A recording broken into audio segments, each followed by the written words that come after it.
Hi, my name's Marvin Jackson, and I own a 2006 Ford Crown Victoria Police Interceptor. My car has currently over 200,000 miles on it. The majority of these miles are highway miles. I have driven this car virtually to all four corners of the country, from Canada to Miami to California, back to New York, and many times back and forth between Rochester, New York, and New Jersey and Philadelphia. And I've had to do very little maintenance to this car. But because I drive it so much, I decided to get the Gadgetman groove put on it to see if I got any better performance out of this car. I currently get about 22 miles to the gallon on the highway, and I'm hoping that I can get more. I haven't had an opportunity to test it on the highway yet. I will be doing that in about a week and a half over the holidays, where I'll drive it to Philadelphia. So, but for now, I wanted to let you know that before I put the groove on here, I had an OBD2 sensor that I plug into my car to really see how the car's performing.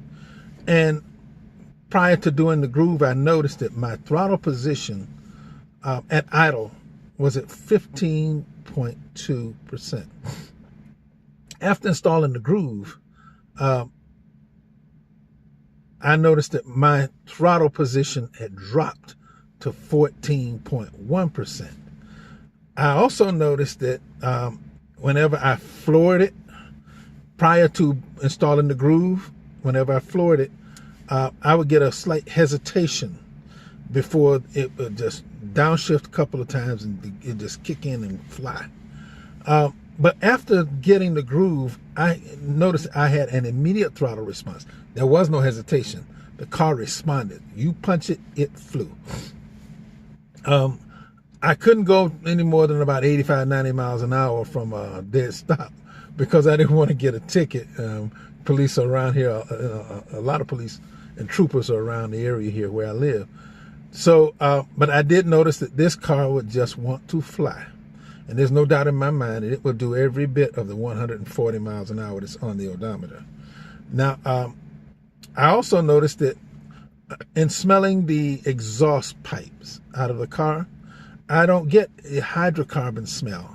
What I noticed that all I got was a clean smell, no chemicals, like coming out of a dryer. Many people have claimed that this is what they get with the groove. Well, that's indicative to me of a more efficient burn. So I'm really looking forward to seeing what my mileage increase is going to be over the highway in this car. It's a big car, and I like this car because it's very low maintenance, and it just is a very well performing car. So I just wanted to let you know that. And also, I have a groove in this car. From the groove, behind the groove, there is a spacer plate built into this car that has teeth like combs, like comb teeth. And I'm going to see how this thing performs going to New Jersey, because I think it may interfere a little bit with the vortex from the groove, but I don't know yet. If so, I'll just sort of cut the teeth out of that spacer, and then it won't interfere at all. But so far, I do get better response, so I think it's going to do what it's advertised to do. I'll let you know on another video if it performs any different. But Ron, thank you. Gadgetman Groove does make a difference, and I'm looking forward to getting my money out of this car, really, and better performance. Thank you.